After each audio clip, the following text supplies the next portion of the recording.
Pelo sinal da Santa Cruz, livra-nos Deus, nosso Senhor, dos nossos inimigos, em nome do Pai, e do Filho e do Espírito Santo.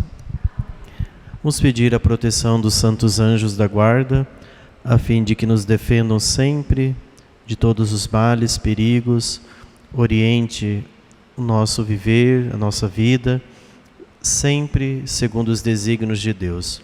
Santo anjo do Senhor, meu zeloso e guardador, se a ti me confiou a piedade divina, sempre me rege, me guarda, me governa, me ilumina. Amém. Nossa Senhora, Rainha dos Anjos, glorioso São José, Ave Maria, cheia de graça, o Senhor é convosco. Bendita sois vós entre as mulheres, e bendito é o fruto do vosso ventre, Jesus. Santa Maria, Mãe de Deus, rogai por nós, pecadores, agora e na hora de nossa morte. Amém. Em nome do Pai, do Filho e do Espírito Santo.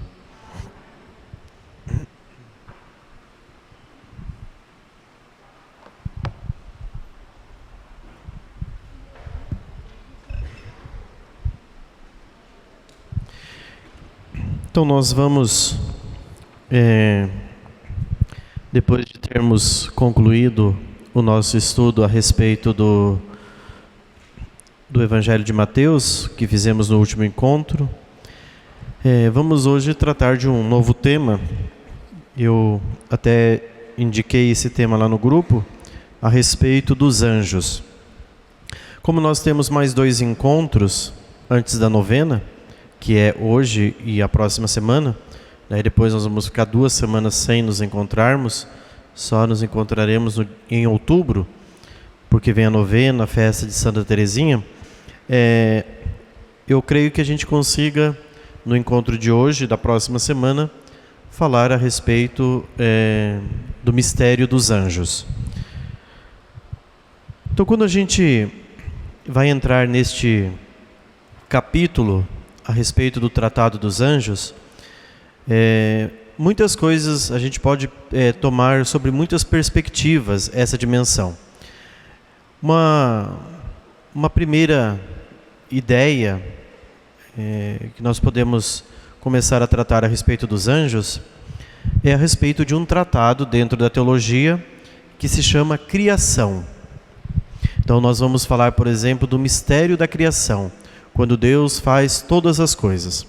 Nós podemos pegar então sobre essa ótica e começar a tratar a respeito de todas as obras que Deus fez. Dentre elas, nós temos a criação dos anjos. Nós temos a criação do ser humano, a criação do universo, enfim.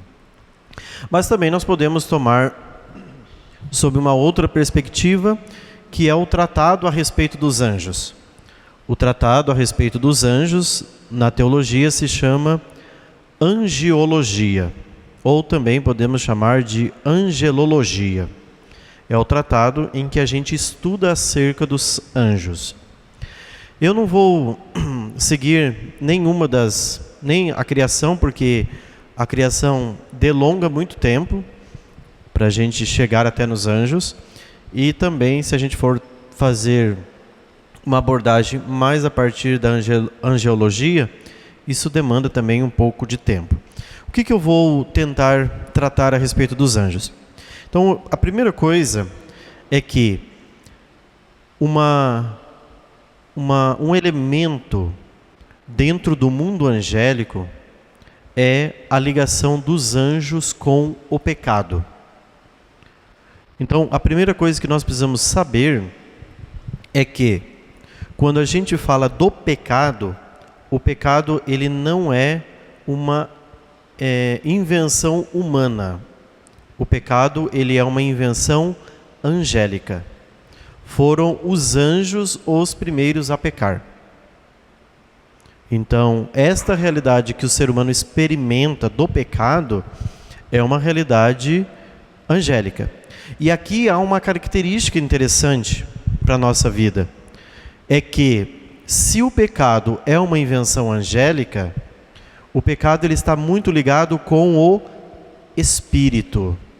O pecado não tem muita ligação com a materialidade, isto é, com o corpo.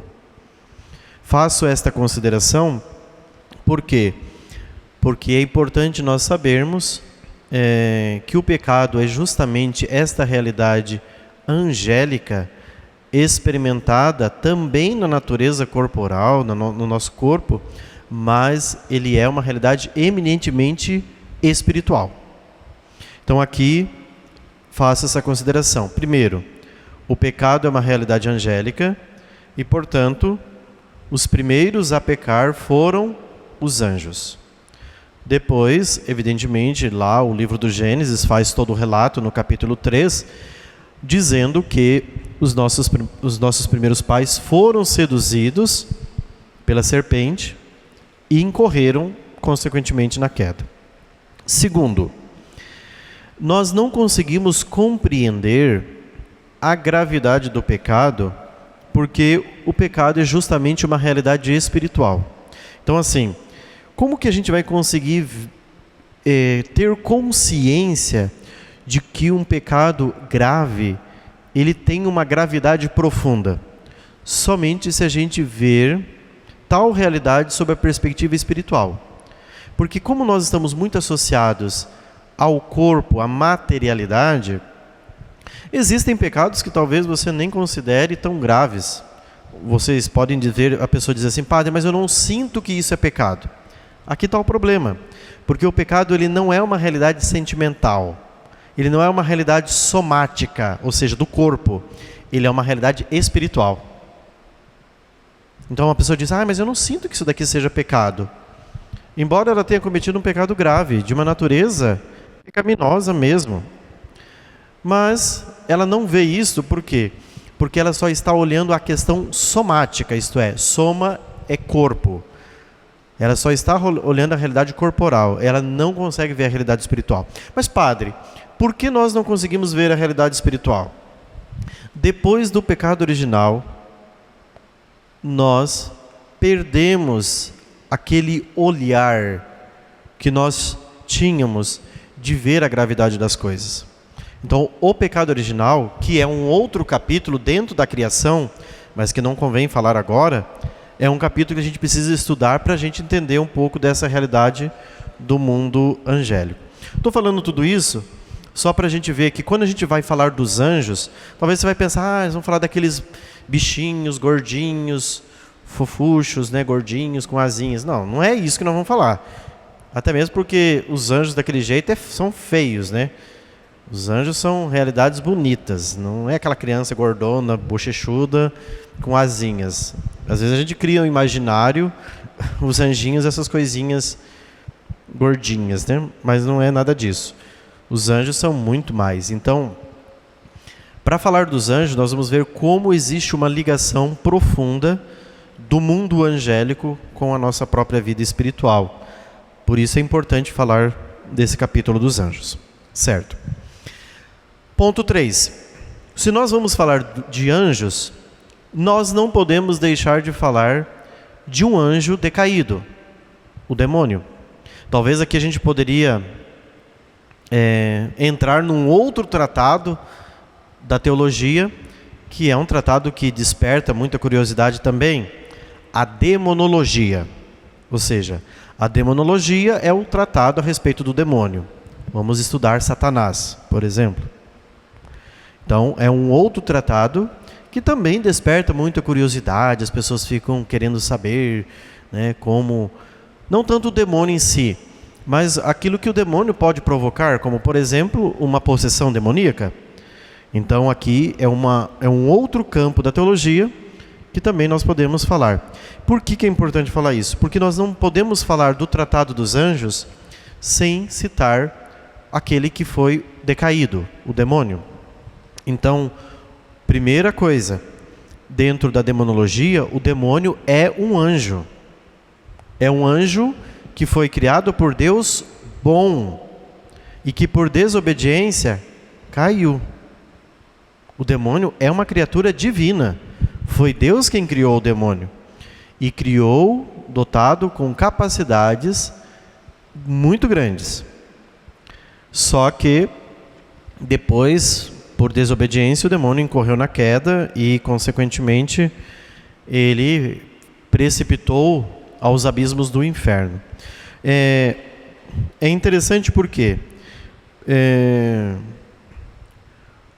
segundo Santo Tomás de Aquino e outros doutores da Igreja, antes de Deus criar o mundo,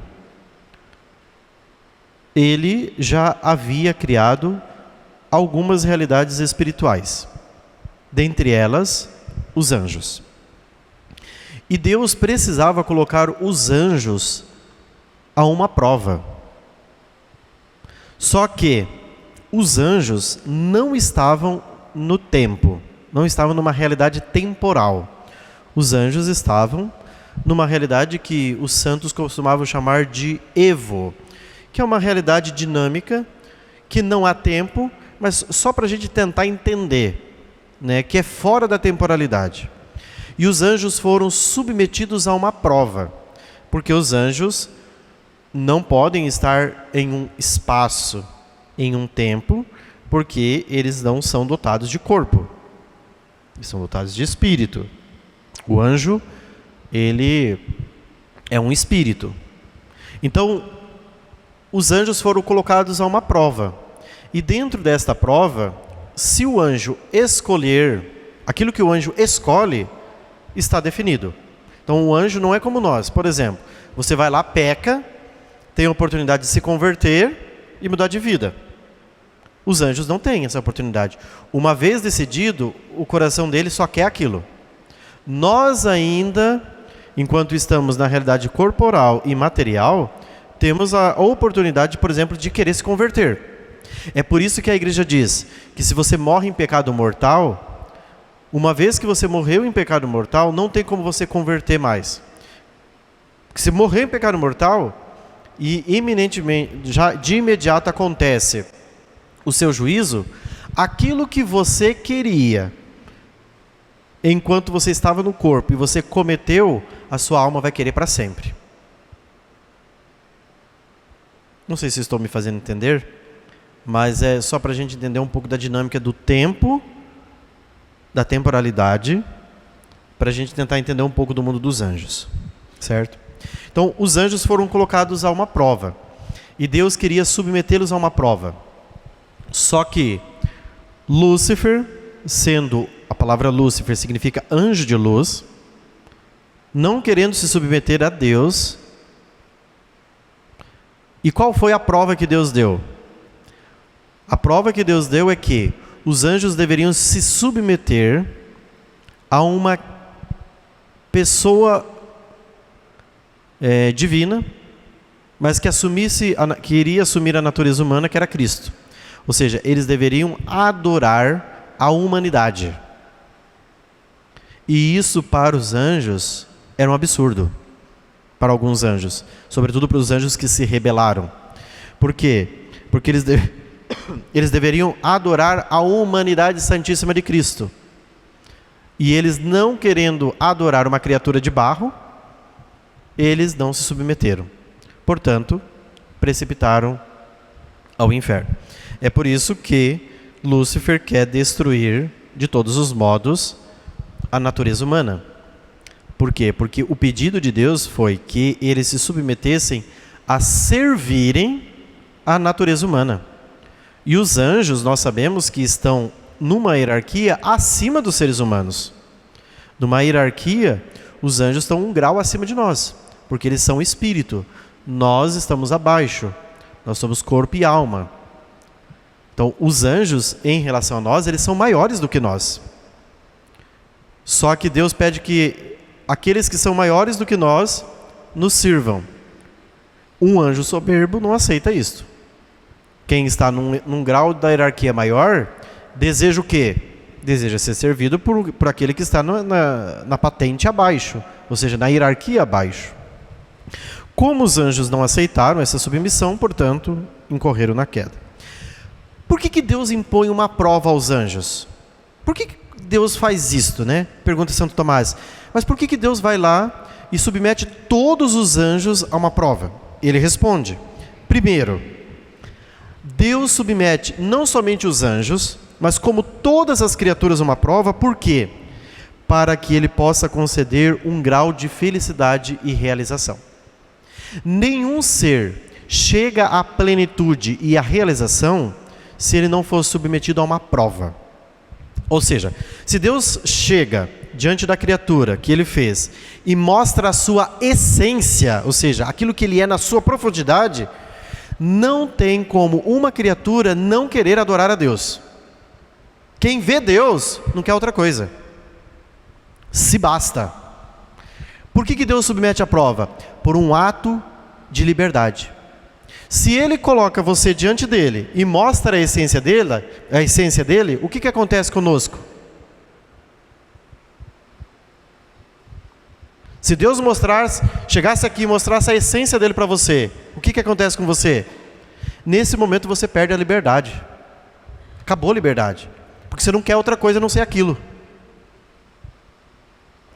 Deus, num ato de benevolência e amor, querendo permitir que as criaturas possam escolhê-lo de maneira livre, Ele não mostra a essência. Ele mostra resquícios da divindade, mas não mostra a sua essência.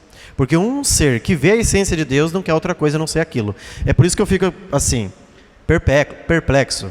Com as pessoas que dizem, ai padre, será que lá no céu a gente vai se encontrar com as pessoas e tal?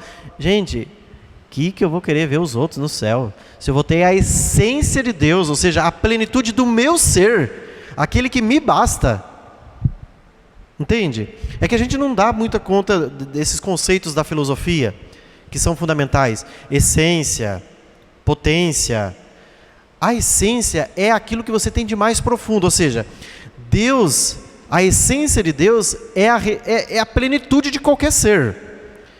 Você tendo isso, para que você vai querer mais alguma coisa, gente? Você bastou, acabou. Você está pleno. Então assim, mas será que eu vou ter a oportunidade de ver aquela pessoa que eu amava tanto? Eu quero ver a essência de Deus. No céu não vai acabar esses laços afetivos, até porque na morte acabou esse laço afetivo, físico. Isso é somático. Sentimento lá é espírito. Não tem mais essa realidade somática. Eu sinto saudades e tal. Tá, mas lá, gente, acabou a realidade de sentimento, porque essa realidade de sentimento ela está ligada à materialidade, ao corpo. Mas não vai ter corpo ressuscitado no céu? Vai ter corpo ressuscitado, mas é glorioso. É ressuscitado, não é um corpo cheio de fragilidades como está aqui na realidade temporal. Ele já está glorificado, portanto, já estará no nível maior. Então, por que Deus submete os anjos à prova? Primeiro, para que eles possam livremente escolher a Deus a suma felicidade. E essa suma felicidade basta qualquer coração humano. Mas padre, eu não consigo imaginar sem lá aquela pessoa. Tá, é porque você é apegado ainda muito ao mundo. É porque você está apegado à materialidade. Então vai ter muito purgatório para você, purificar o seu coraçãozinho para você entrar no céu. Porque só os puros de coração verão a Deus, diz o Evangelho de Mateus. Só aqueles que têm um coração desapegado, gratuito, livre, para poder entrar na posse da beatitude divina, que vão poder ver Deus face a face. Então, vamos ter confiança no purgatório. 2. Por que Deus submete os anjos à prova? Segunda razão. Porque a decisão fica a cargo dos anjos. Deus respeita a liberdade de cada ser. Então, um Deus que chega e diz, me ama, é um Deus que, e põe uma arma na tua cabeça e diz, te amo, me ama, ele não respeitou a tua liberdade. Então, Deus deixa a cargo de cada um escolher livremente se quer amá-lo. É por isso que existe o inferno, gente. É porque Deus é amor. O inferno existe, sabe por quê? Porque Deus é amor. Mas se Deus é amor, como que existe o inferno? O inferno existe justamente porque Deus é amor. Porque o amor faz o outro livre e dá ao outro a liberdade de não querer entrar com ele no céu. Então, o céu, o inferno existe justamente porque Deus é amor. Porque num ato de amor, ele respeita a liberdade de cada criatura. Um amor que fala assim, olha, bota uma arma na tua cabeça, você tem que me amar, isso é amor? Não, é escravidão. Portanto, o amor faz o outro livre. E Deus nos quer livres. Livres mesmo sabendo que nós podemos escolher por um caminho de perdição, mas Ele respeita. É interessante que dentro do tratado da escatologia, que é um tratado da teologia, que fala a respeito do final dos tempos, céu, inferno, purgatório, quando a gente vai estudar o inferno, né? O inferno é um tema também interessante, que nós podemos falar a qualquer momento, mas o inferno, ele é não dá para dizer que é lugar ainda, mas é um estado de espírito onde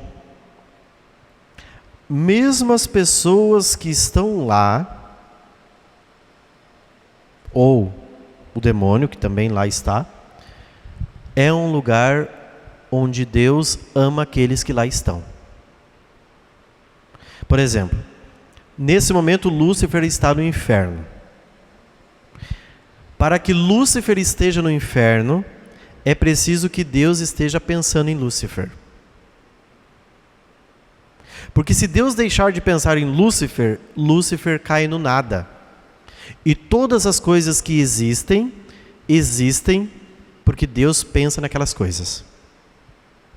Então, mesmo no inferno, onde Lúcifer está, com todos aqueles que se perderam, Deus precisa estar pensando naquelas pessoas, respeitando a liberdade delas de quererem estar lá. Porque se Deus deixar de pensar nelas, não é que elas caem, elas morrem, elas deixam de existir, porque todas as coisas têm consistência no ser em Deus. Claro, isso aqui é um tema bastante também árduo, delicado, da teologia, que nós podemos tratar em outro momento, também dentro da criação. Então, olha, todas as coisas que existem, elas possuem a sua existência no ser divino. Se alguma coisa existe, é porque existe em Deus. Então, o ato, por exemplo, de criar. O ato de criar é um ato exclusivo de Deus. Ninguém é capaz de criar, só Deus cria. O que é criar? Se vocês forem ao Catecismo da Igreja Católica, o ato de criar é tirar as coisas de nada. Ou seja, você não tem nada e você cria. Isso é o ato de criar. Ah, mas eu criei o meu carrinho lá que você fez. Você não criou. Você usou uma matéria e inventou uma coisa, mas você não criou. Você inventou a coisa. O ato de criar, ele é único e exclusivo de Deus. Porque o que é criar? É tirar as coisas do nada. Não tem existência, você dá existência para as coisas. Quem é capaz de fazer isso? Só Deus. Nenhum ser é capaz de fazer isso. Veja, por exemplo, nós. Nós, seres humanos, somos criados por Deus. Por mais que os nossos pais tenham tido uma relação e tenham tido nós como filhos, mas o ato de existir, de trazer a vida, é competência divina. Certo? Então, Deus deixa a cargo dos anjos esta decisão, porque Ele quer que todo ser seja dotado de liberdade e de vontade. Por isso, os anjos têm a possibilidade de escolher não querer amar a Deus. 3. Porque Deus impõe a prova? Porque é o único meio para Ele desenvolver a fé. Então, para que a fé seja desenvolvida, é preciso colocar a prova. Por isso que nós não vemos Deus, nós poderíamos ver Deus já de imediato, né? Mas Deus nos permite a possibilidade de estar nesse mundo e somos colocados à prova para que a gente desenvolva a fé e, na beatitude divina, contemple Deus face a face. Mas enquanto aqui estamos, nós não vemos a Deus. E de que forma nós podemos contemplar Deus? Por meio da fé. Muito bem. Até aqui tudo tranquilo? vai ficar, tá? Todos esses aspectos são importantes para que a gente possa entender um pouco do mundo angélico, né? Eu não quero entrar já a falar de anjos sem a gente percorrer o caminho pelo qual os anjos seguiram até chegarmos, de fato, a esse tratado dos anjos. Então, toda prova a qual os anjos são submetidos e qualquer criatura é submetida é justamente para quê? Para que possa dar frutos de fé. Então, se vocês passam por uma prova na vida, né, uma provação, o que a provação é? Uma oportunidade de você ter fé.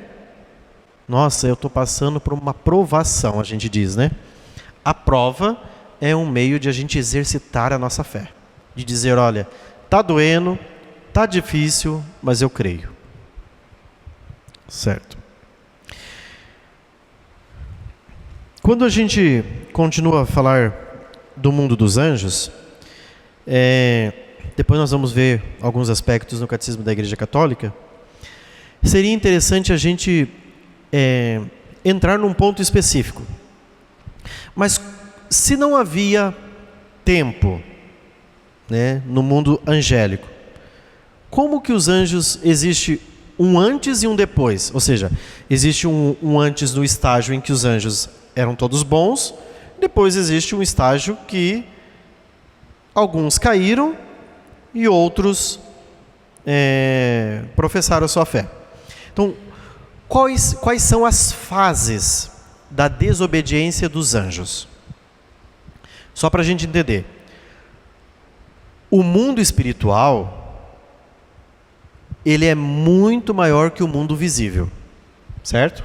Então, ou seja, o mundo que a gente vê, as coisas, nesse universo tremendo aqui, ele é grande, mas o mundo espiritual, ou seja, o mundo angélico, ele é muito maior do que o mundo visível. Então, os anjos são criados por Deus, tem os anjos que professam sua fé e que, portanto, se submetem a Deus, e tem os anjos que decaem, aqueles que Lúcifer levou consigo uma rebelião de anjos. Aqueles anjos bons, eles não ficam mal mais, certo? Então, uma vez que ele já professou sua fé, não tem como os anjos incorrerem na queda mais. Aqueles anjos que caíram e pecaram, não tem como converter. Padre, eu posso rezar para Lúcifer se converter? Não, não adianta. Lúcifer não vai se converter. Os demônios não vão se converter. Padre, eu fico com dozinha dos anjos, que eles estão lá no inferno. Será que não tem uma oportunidade de se mudar de vida? Não. Uma vez que eles tomaram a decisão tomada. Não tem como. Então, por exemplo, existiu até na história da igreja uma heresia chamada apocatástase, que era a heresia sobre a qual um padre da igreja até dizia, por isso ele não se tornou santo, né? Orígenes, que Lúcifer no final dos tempos ia ficar bonzinho. Foi condenado. Porque a igreja, por fé católica, crê que os demônios não têm mais como se converter. Porque uma vez que eles tomaram a decisão deles é irrevogável. Não muda. Certo? Mas quais foram as fases para que esses anjos fossem colocados às provas? Então, o próprio Santo Tomás de Aquino trabalha 3 fases. Que, gente, se vocês olharem, são as 3 fases pelas quais também nós caímos no pecado. Porque o pecado é uma realidade angélica. Para a gente cair no pecado, a gente faz o mesmo percurso que os anjos fizeram. Quais são as fases? 3 fases. Qual é a primeira fase, né? A primeira coisa é a dúvida. Quando o demônio começou a colocar na sua cabeça sobre a ordem que Deus havia dado. Deus havia estabelecido uma ordem. Sirvam e adorem, se submetam a essa criatura de barro, que é Deus. Mas a pergunta que Lúcifer faz, será que essa criatura, melhor, criatura não, porque Jesus não é criatura, é Deus. Será que este que está diante de mim é Deus na sua humanidade? Tanto é que depois nós vamos ler Apocalipse 12, versículo 7, na batalha entre Miguel e o dragão, que é justamente a batalha que acontece no céu, que é relatada pelo Apocalipse de São João. A batalha entre o dragão, Lúcifer e São Miguel Arcanjo. A dúvida é, será que aquilo que Deus está me pedindo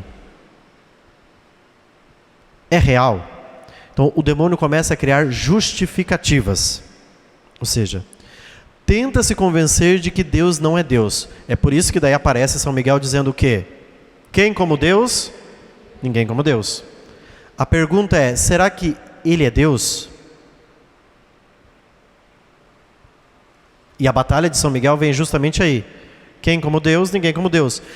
Por quê? Quando a gente pensa numa batalha do céu, nós vamos olhar o Apocalipse depois, nós estamos falando de batalha, mas esta batalha não tem nada a ver com batalha de armas.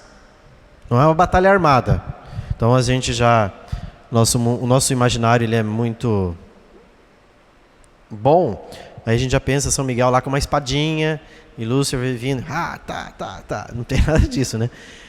Então tira essa coisa da tua cabeça, esse imaginário. A gente, claro, usa a espada lá de São Miguel, tendo consciência de que é uma batalha, mas a batalha não é uma batalha armada. Como é a batalha com os anjos? Vocês sabem? Se é uma batalha espiritual, como é essa batalha? É uma batalha de ideias. A batalha é uma batalha de ideias. Por isso que o demônio vem e começa a colocar justificativas. É Deus. Ou seja, está aqui na cabeça. A mesma coisa é o pecado dos nossos primeiros pais. Se você vai lá no Gênesis capítulo 3, peguem lá o relato do pecado. Gênesis capítulo 3. Vocês vão ver que no relato, o que a serpente faz com os nossos primeiros pais? Colocar dúvida. Vai lá, Gênesis 3.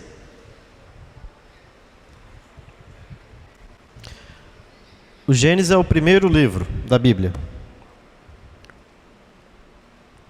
Ele abre a Sagrada Escritura. Gênesis 3. Amém? Vamos lá. Gênesis 3:1. A serpente era o mais astuto de todos os animais dos campos que o Senhor Deus tinha feito. Ela disse à mulher. Então Deus disse, olha a pergunta da serpente: vós não podeis comer de todas as árvores do jardim? Ela faz uma pergunta. É verdade que vocês não podem comer de todas as árvores do jardim? A mulher respondeu à serpente: nós podemos comer do fruto das árvores do jardim, mas do fruto da árvore que está no meio do jardim, Deus disse, dele não comereis, nele não tocareis sob pena de morte. A serpente então disse à mulher: não morrereis. Mas Deus sabe que no dia que dele comerdes, vossos olhos se abrirão e vós sereis como deuses, versados no bem e no mal. A mulher viu que a árvore era boa e de apetite e formosa e à vista, e que essa árvore era desejável para adquirir discernimento. Tomou-lhe do fruto e comeu, deu também ao seu marido que com ela estava, e ela comeu. Então os olhos se abriram e tal. Mas veja, a primeira pergunta que a serpente fez é verdade que Deus disse que vocês não podem comer do fruto da árvore do jardim? Ou seja, ela vem colocar uma dúvida. O pecado é justamente assim. O pecado ele se apresenta na nossa vida como uma dúvida. Mas e se eu fizer? Né? Todo o pecado ele vai se apresentar na nossa vida como uma dúvida. É uma ideia que é sugerida na tua cabeça. Aquela ideia entra e você começa a fazer o quê? Dialogar com ela dentro da sua cabecinha. Quando você começou a dialogar com ela, cuidado, que você já está no território do inimigo. Provavelmente você vai perder essa guerra. Por quê? Porque o demônio tem uma coisa do lado dele: o teu corpo. E aí é mais fácil ele ganhar a guerra do que você tentar vencer essa guerra sozinho. Então, a primeira coisa é tentar nos convencer de que aquilo que ele está nos apresentando é a felicidade. Nossa, que oportunidade maravilhosa! Que tal? A dúvida sempre se apresenta assim. Todo pecado, gente, se apresenta como uma dúvida. Primeiro vem a dúvida, você começa a dialogar com a dúvida. É o diálogo com a serpente da mulher. Olha, é verdade que vocês não podem cometer o pecado grave contra o 6º mandamento? Não fala desse jeito, né? Mas é assim que ela chega. Nossa, mas é porque se você comer, você vai ser feliz, cara, do fruto. Nossa, é verdade. Sabia que eu não tinha pensado nisso? De fato, parece que aquilo lá é opressor, o que Deus está me pedindo. Eu posso ser feliz um pouco, né? Eu mereço. E aí a gente começa as tratativas. E quando você começou na tratativa, muito provavelmente você vai cair. Assim se faz todos os pecados da nossa vida. Sempre vem uma dúvida. Esta dúvida a gente começa a estabelecer com ela um diálogo. Por exemplo, vem um pensamento mal de uma pessoa. Se o pensamento vem e você corta o pensamento, imediatamente você venceu o pensamento. Se você começa a estabelecer diálogo com ele, mas de fato, falaram que aquela cicrana é boa, mas eu sei que ela não é. Aí você começa a buscar o quê? Justificativas para ter motivos para condenar aquela pessoa. Quando você começa a justificar com seus raciocínios, você vai elaborando raciocínios de tal modo que aquilo vai se intensificando dentro de você. Quando você vê, aquilo você já consentiu com aquele pecado dentro de você já matou a pessoa dentro de você. Portanto, qualquer pecado que você queira fazer uma análise, ele começa sempre com dúvida, depois a gente começa a justificar. Ou seja, as justificativas são os meios pelos quais a nossa carne ou o demônio quer nos conduzir para o pecado. Por isso que a batalha é uma batalha de ideias. Quando a gente vai falar assim, gente, a batalha entre São Miguel e o demônio é uma batalha de ideias. Essa batalha tem que ser vencida aqui. Você pega, por exemplo, hoje, quais são as maiores fontes de destruição das ideias da verdade? São as correntes ideológicas. Toda corrente ideológica é fruto do quê? De uma ideia. Você pega, por exemplo, qualquer corrente ideológica aí, uma que relativiza a vida.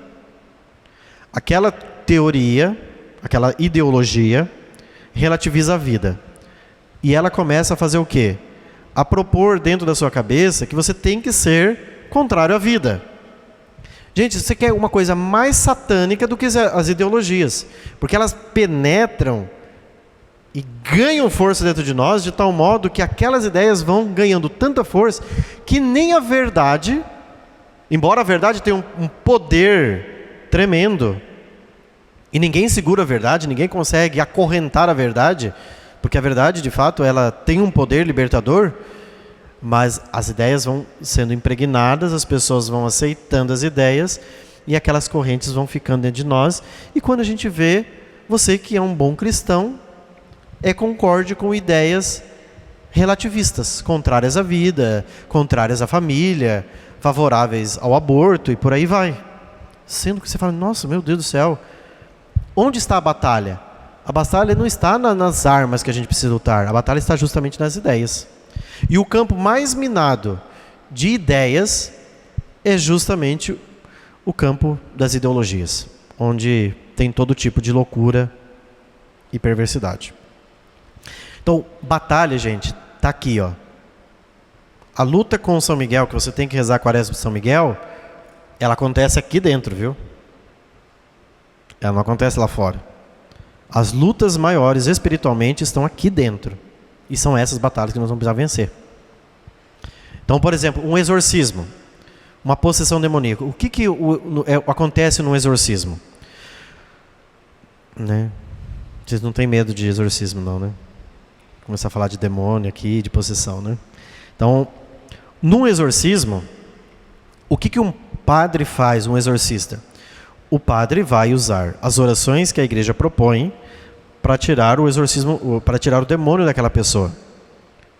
Mas dizer que uma pessoa está possuída não é que o demônio está no corpo da pessoa. Até porque o demônio é espírito. O demônio não pode ocupar um espaço, um lugar.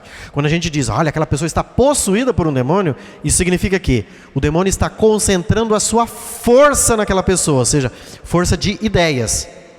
De tal modo que ele, dominando as ideias daquela pessoa, ele consegue fazer o quê? Que aquela pessoa seja refém dele. Isso é uma possessão demoníaca.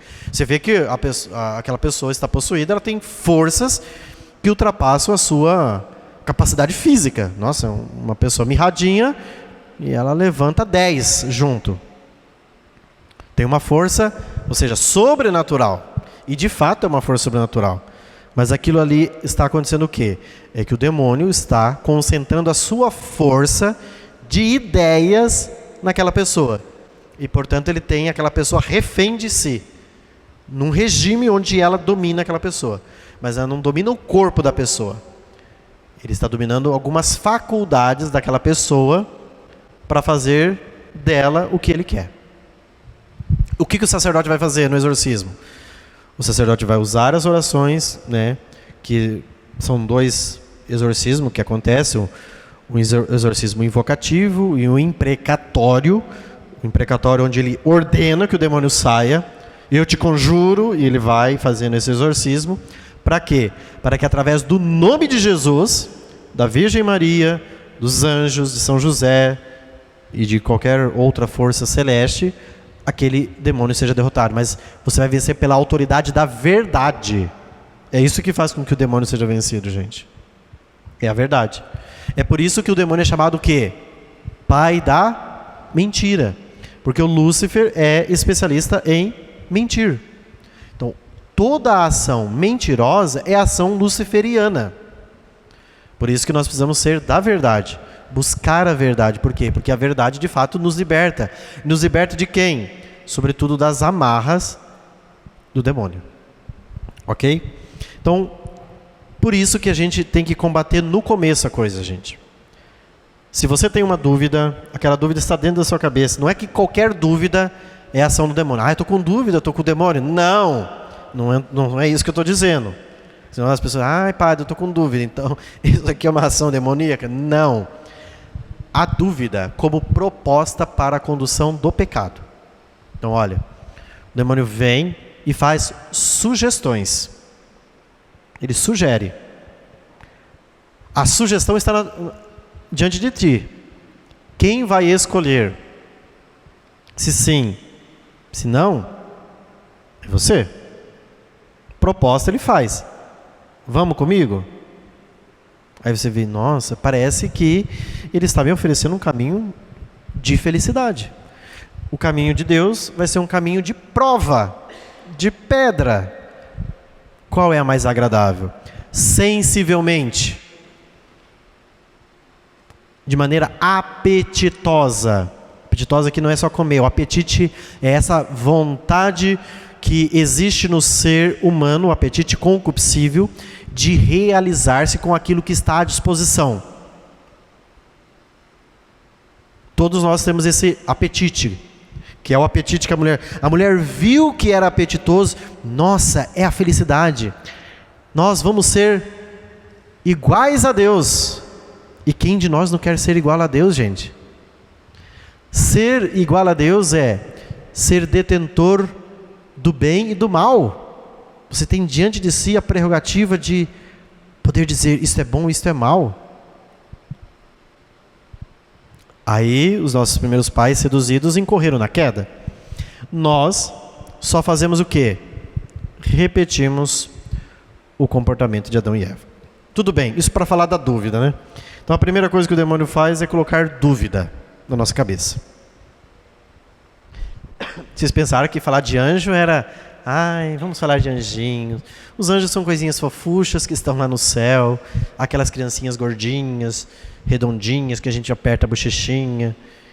Não, não tem nada de coisinha fofinha, não.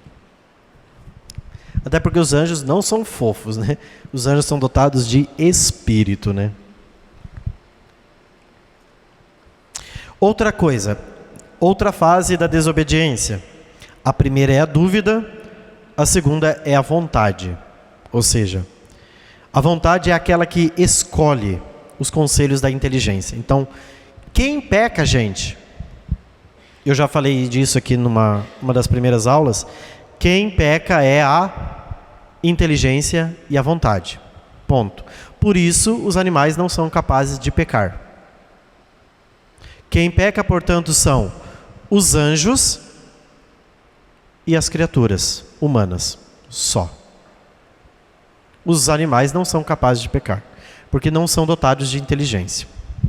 Por mais que o seu cachorrinho faça todas as coisas inteligentes lá, que você diga, nossa, como o meu cachorrinho é inteligente. Mas ele não é dotado de inteligência racional. Essa inteligência que é dada aos anjos e aos seres humanos. E, portanto, a elas somente são capazes anjos e seres humanos.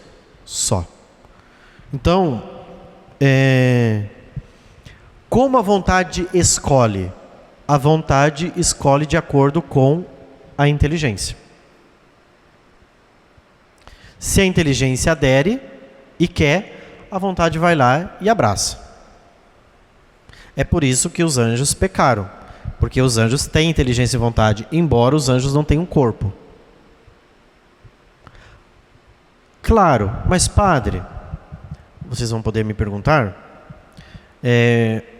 não existem alguns casos em que os anjos se manifestam corporalmente?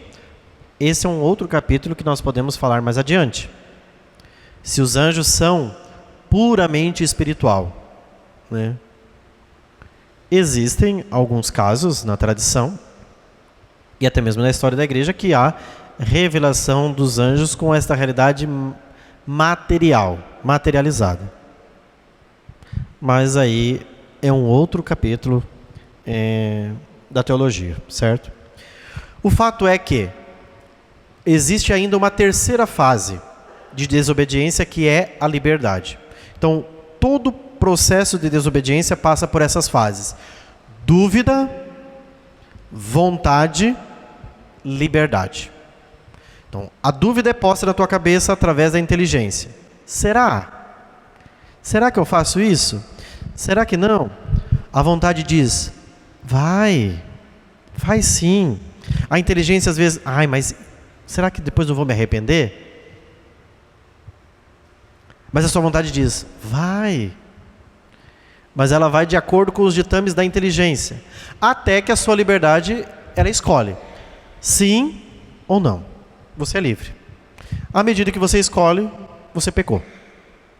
Enquanto você está no diálogo da inteligência e da vontade ali, ainda não é pecado. Mas quando você vai e diz, mesmo assim eu quero, portanto, houve pecado.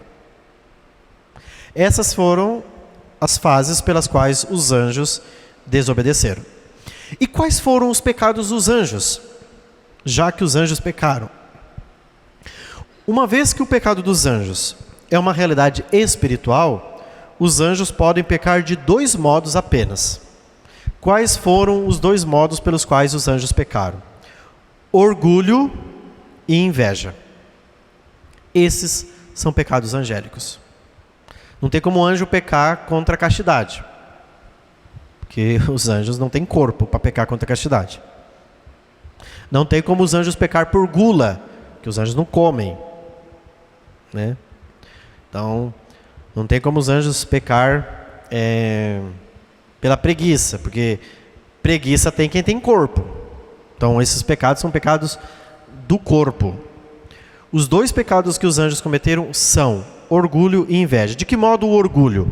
O orgulho é a soberba, de não querer servir. Então, e não quer servir por quê? Por inveja.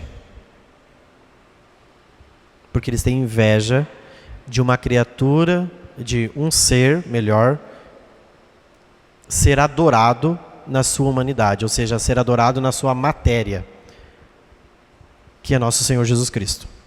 Então, os anjos têm inveja. E por isso, foi através da inveja que eles conduziram os nossos primeiros pais também ao pecado. Então, esses dois pecados são marcas angélicas.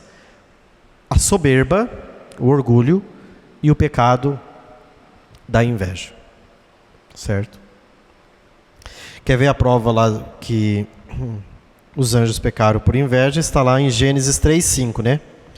Deus sabe que no dia em que dele comerdes, vossos olhos abrirão e vós sereis como deuses.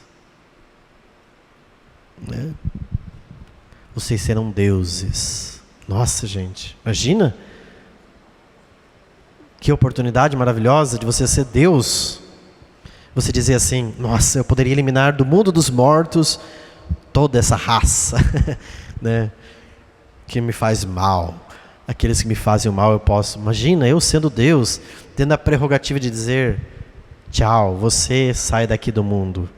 Você também, você não cai no nada, porque eu não vou te sustentar, né? Seria maravilhoso, né? Mas não somos. Ser como Deus. Aqui está o problema. E é por isso que São Miguel faz a pergunta: quem como Deus? Ninguém. Ninguém é como Ele. Só Ele é Deus. Só Ele tem a essência, só Ele tem o ser. Nós somos pobres mortais, né? Mas tá bom, vamos dar uma olhadinha em alguns textos que nos ajudam a compreender um pouco desta realidade da desobediência. Pega lá o livro do Eclesiástico.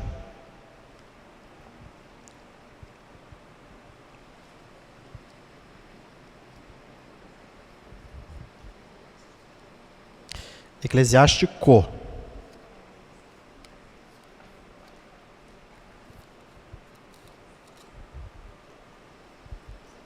Eclesiástico 10. 10:15.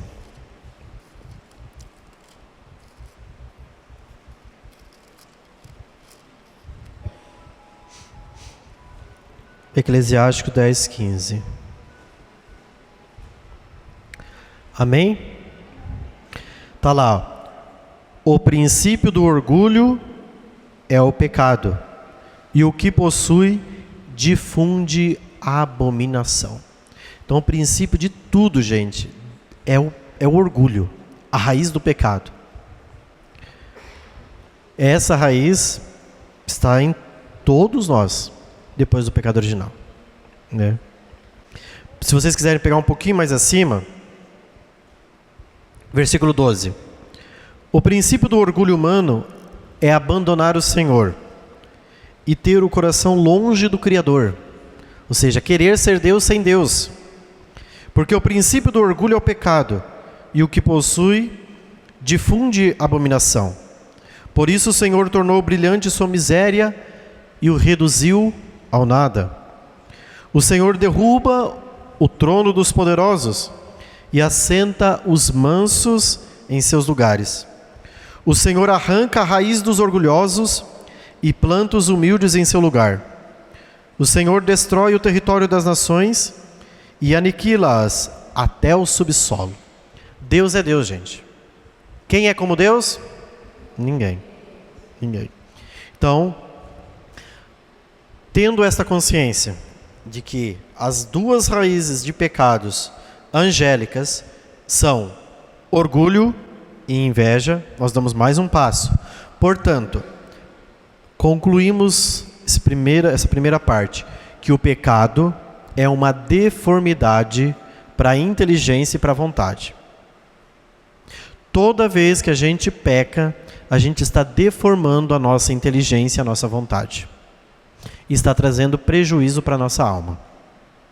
Gente, a coisa mais terrível do pecado é que destrói, deforma a nossa vontade. Quando você peca, mesmo tendo confessado, você torna com uma vontade um pouco mais fraca para voltar. Depois, para recomeçar isso, dá muito trabalho. Porque se tem um lugar que nós somos feridos com a desordem do pecado, é justamente na vontade. Ou seja, nossa vontade fica deformada. E a nossa vontade é louca, né? Porque ela quer tudo. Ela não quer pouco. Só que quem que consegue ordenar a vontade? A inteligência. Só que a nossa inteligência está deficiente. Eu digo inteligência no sentido aqui, não é que grau de escolaridade, não tem nada a ver com isso. Eu já falei que quando nós estamos falando de inteligência aqui, não é aquele que tem PhD e aquele que talvez é analfabeto. Não, inteligência aqui é conhecimento da verdade, de querer buscar a verdade que é Deus. E quando a gente vai buscando a verdade que é Deus, uma pessoa pode ser analfabeta, mas extremamente conhecedora da verdade, uma pessoa que é PhD ser uma anta. Entende? Você é um topeiro. Então, a busca da verdade é a busca do conhecimento por Deus. Eu não sei se vocês assistem a assinatura da Brasil Paralelo, que é uma plataforma muito boa, né? Em vez de assinar Netflix, assine a Brasil Paralelo, que é R$10 a assinatura por mês. E você tem lá... A Brasil Paralelo ofereceu lá uma série sobre a guerra do imaginário. Gente, todo mundo devia assistir aquilo. Para entender porque nós estamos nesse declínio total hoje, né? Então a Brasil Paralelo, você paga R$10, você tem a assinatura completa da plataforma, pode ver tudo que tem lá, e tem muita coisa boa. Mas assim, a Guerra do Imaginário, acho que são uma série de 5 vídeos ou 6 vídeos, de 1 hora. Que é assim uma coisa primorosa. Eles fazem um resgate de tudo que está acontecendo no século XX, século XIX e XX, a partir dos pensamentos dos principais marxistas, e como a influência de alguns autores foi importante, dentre eles, né? O Chesterton, o C.S. Lewis e o Tolkien, para a reforma do imaginário. Como o nosso imaginário está totalmente destruído hoje. Então nós precisamos resgatar. E dentre essas coisas, se nós estamos falando do imaginário, por que nós estamos entrando no imaginário, padre? Porque o imaginário afeta a inteligência. A sua inteligência, ela recebe todas as informações da onde? Do mundo, daquilo que você oferece. Então, se você passa o final de semana inteiro assistindo um bando de coisa que não serve para absolutamente nada, o que você está fazendo? Você está alimentando o seu imaginário e alimentando a sua inteligência com o quê? Com ficção. E aí você quer o quê? Você acha que você vai buscar a verdade? Se você fica o tempo inteiro se alimentando de mentiras, de ficção. Então, é uma guerra de fato, é uma guerra do imaginário. Bem que o título é bem sugestivo. Porque é muito difícil, porque as pessoas estão tão habituadas, porque assim, você pega aí as plataformas, né, da vida, Netflix, onde você tem séries, e as pessoas passam o final de semana inteiro maratonando, assistindo. Nossa, pega sábado à noite e vai até domingo de noite. A pessoa fica até parecendo um zumbi, porque viu tanta merda, viu tanta coisa, que o seu imaginário foi tão alimentado por tanta coisa, que você vai peneirar aquilo, não tem nada de verdade daquilo. Ela não fez um esforço do intelecto de buscar a verdade. Você fez o quê? Você alimentou o seu imaginário, que dá munição para a sua inteligência, para buscar a verdade, e faz com que a sua inteligência esteja cada vez mais cega. É o que nós vemos. Por que as pessoas têm tanta dificuldade de ver a verdade, de enxergar a verdade? Porque as pessoas não buscam a verdade. Foi o que eu falei numa das homilias alguns domingos atrás. Antigamente, gente, uma pessoa ia para a universidade para quê? A pessoa ia estudar para quê? Para buscar a verdade. Você pega na Idade Média, as pessoas estudavam porque elas queriam estudar a verdade. Você pega o Santo Tomás de Aquino, não é porque ele era professor de uma faculdade, de uma universidade na Itália, renomada, que ele parava de estudar. Não, ele não parava de buscar a verdade. Como qualquer autor medieval. Só que depois que surgiu uma coisa chamada diploma, as pessoas vão para a faculdade para quê? Para buscar uma coisa chamada diploma. Terminou a faculdade, ou seja, o diploma deixa a pessoa competente para fazer uma determinada coisa. Você está graduado para fazer isso. Pronto, não preciso mais estudar. Um papel já disse que eu tenho a verdade. E as pessoas não buscam mais a verdade. As pessoas não continuam estudando, querendo. Não, eu quero buscar de fato o esclarecimento de todas as coisas.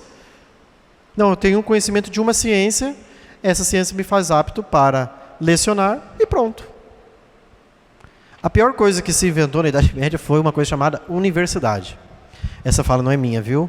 Essa fala é do professor Antônio Donato, um mestre.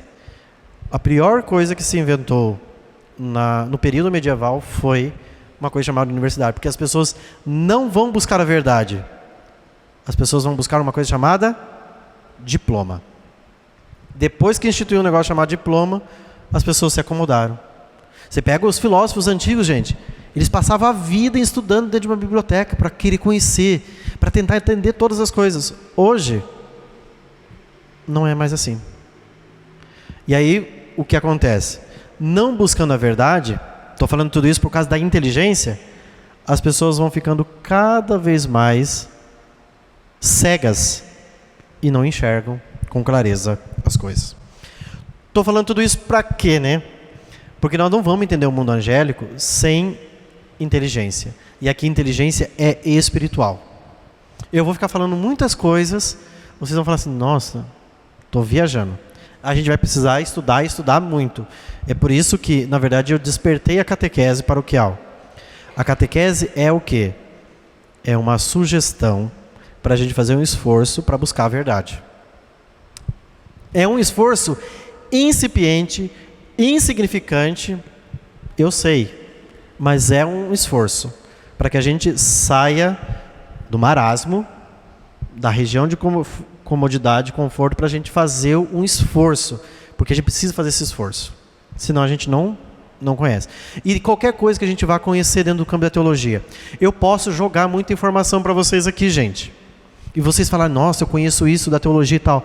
Mas é conhecimento superficial. Se a gente não enxergar isso, você fala assim, por que você crê nesse negócio?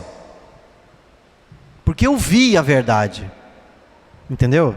Não é porque o padre Rogério falou e mostrou no catecismo da Igreja Católica. Eu creio porque eu vi essa verdade dentro de mim. Isso é a verdade. Eu não preciso... Eu estou mostrando aqui a coisa, você está dentro de você dizendo, isso aqui é a verdade. Mas não é porque eu estou falando. É porque você vê que essa verdade está dentro de você. E na verdade eu só estou sendo um portador de uma verdade revelada. É aquilo que Santo Tomás diz, que existe uma verdade externa, revelada, que foi dada por Cristo. Mas existe uma verdade interior, que está dentro de você. E essa você precisa buscar aí dentro de você. Que está dentro da tua alma. Deus mesmo. Isso aqui, eu sei que é trabalhoso. Por isso, dentro do processo que eu fiz da catequese, por que eu estudei os 10 mandamentos? Para que vocês permaneçam sempre em estado de graça. Porque para fazer catequese, a gente precisa estar em estado de graça, gente. Para estudar sobre Deus, a gente precisa estar em estado de amizade com Cristo. Quanto mais a gente está de estado de amizade, mais fácil de ver a verdade. Quanto mais em pecado, mais a sua mente está obcecada pelo erro, mais difícil de ver a verdade. Por isso que eu fui pedagogicamente, olha, eu vou mostrar a realidade espiritual, vamos para a confissão, mostrei como se confessar, para depois a gente começar a entrar nessas realidades. Porque não tem como falar disso sem estar em amizade com Cristo, sem estar em estado de graça, certo? Até aqui, tudo bem? E eu nem comecei a falar ainda do mundo propriamente dos anjos, hein?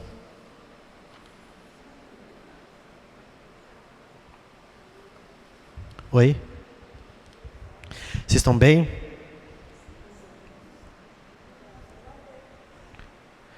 Tá. Imagina se nós for falar então de possessão, daí vocês vão se prostrar. Porque é um campo muito pesado, né? Mas isso aí nós vamos deixar para daqui uns 3 anos. Porque é um campo difícil. Então, por isso que nós temos que batalhar. Então, assim, enquanto o mundo angélico façam quaresma de São Miguel mesmo, rezem pelos anjos da guarda. Olha, peça uma coisa para o seu anjo da guarda todos os dias: me dá a graça de ver a verdade. Meu anjo da guarda, vamos trabalhar? Né? Essa é a primeira coisa que eu quero deixar clara aqui dos anjos, antes de começar no próximo encontro falar mesmo da ação do anjo na nossa vida, como os anjos operam, se existe hierarquia dos anjos, como está dividido, como os anjos, como é o governo dos anjos. Tudo isso está muito claro dentro da teologia da igreja, né? O coro dos anjos, a gente diz que o coro angélico está dividido em 9 coros angélicos, né? De quem foi essa divisão dos coros angélicos? Às vezes a gente diz, tem 9 coros, a gente não sabe quais são e quem fez essa divisão. Como cada coro atua. Também, quem está mais próximo de Deus, quem está mais longe de Deus, né? Eu estava dando uma aula na escola de teologia para leigos, uma vez, foi esse ano ainda, e eu estava falando sobre criação. E quando eu falei sobre o mundo angélico, da hierarquia dos anjos, eu falei que São Miguel é um dos anjos mais baixos no coro angélico. Ele está no 8º coro dos anjos. Ele não está entre os primeiros dos anjos. Então ele é soldado. Ele não é general. Ele está lá embaixo. A pessoa ficou perplexa, porque ela falou, mas como São Miguel venceu o demônio? Eu falei, justamente, ele venceu o demônio porque é soldado. Quem vence o soldado não é o general, é o soldado.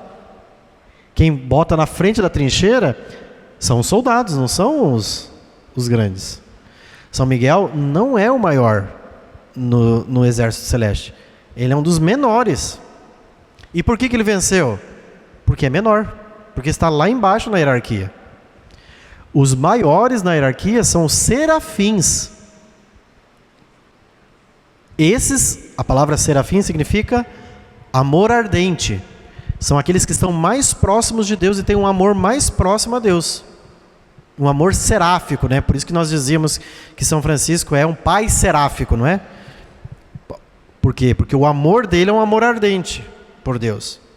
Então, os anjos que estão no mais alto grau da hierarquia são os serafins. Os arcanjos estão lá, soldados rasos, né? E ele vence a guerra justamente porque é soldado raso, gente. Quem entra na batalha são aqueles que estão lá embaixo, na trincheira, né? O general está lá em cima, né? Só dando comando, né?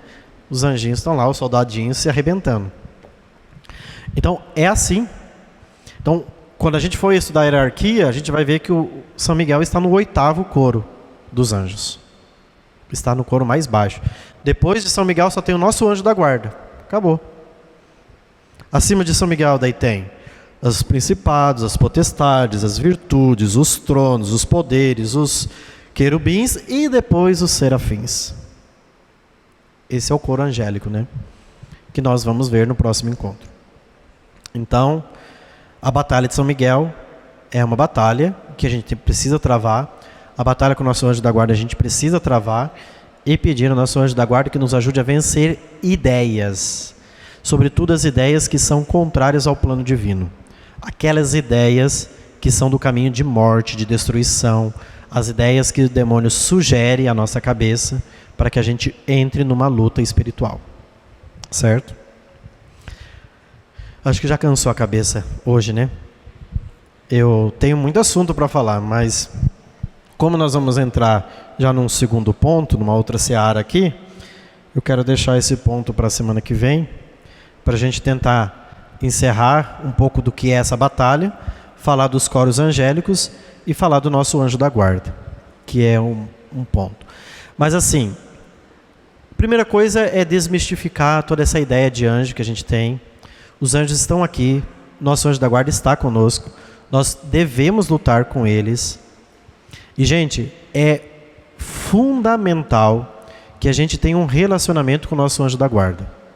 Aprender a ter relacionamento com ele. O seu anjo da guarda está do teu lado a todo momento. Ele não pode te fazer absolutamente nada se você não pedir. Qual é a diferença do anjo da guarda e do demônio? O demônio entra, invade e não pede licença. O seu anjo da guarda só entra se você pedir. Então, se você passa o dia inteiro e não pede o auxílio do seu anjo da guarda, ele não vai fazer nada por você. Mas por que ele não faz? Porque você não pediu. Os anjos são dotados de liberdade e respeitam a liberdade humana. Eles não intervêm se a gente não pedir. O demônio não. O demônio está o dia inteiro fazendo um inferno na tua vida. Você não precisa nem pedir para ele vir. Ele vem. Né? Agora, se você quer entrar numa batalha com ele, você precisa, meu anjo da guarda, ajudai-me, defendei-me nas lutas contra Satanás. E pedir mesmo com fé, aprender a ter fé no seu anjo da guarda, né? O Padre Pio de Pietrelcina dizia isso para os seus dirigidos espirituais. Vocês deixam os seus anjos da guarda abanando o tempo inteiro. Ou seja, sem fazer nada. Porque vocês não pedem ajuda para eles. Ele mandava cartas para os dirigidos espirituais dele bravo. Porque ele dizia, vocês não pedem ajuda para o anjo da guarda de vocês. Eles estão lá abanando o tempo inteiro assim no calor. E você se lascando lá, se perdendo. Mas por que eles não fazem nada? Porque você não pede. Meu anjo da guarda, ajudai-me. Vocês acreditam que eu já consegui, com o meu anjo da guarda, gente, até estacionamento em lugares difíceis.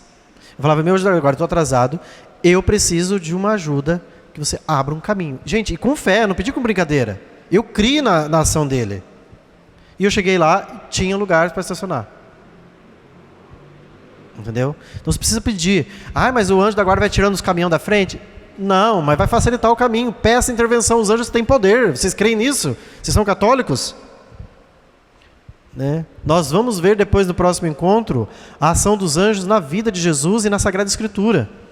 Como sempre os anjos estão presentes. Mas o que nós estamos numa sociedade tecnicista, científica, tecnológica, que não crê mais no espiritual, só crê no material. E é por isso que a gente não pede. Ah, mas... Aí você fica com aquela ideia de anjinho. Ah, meu anjinho. Para com esse negócio. Creia no anjo como eles são.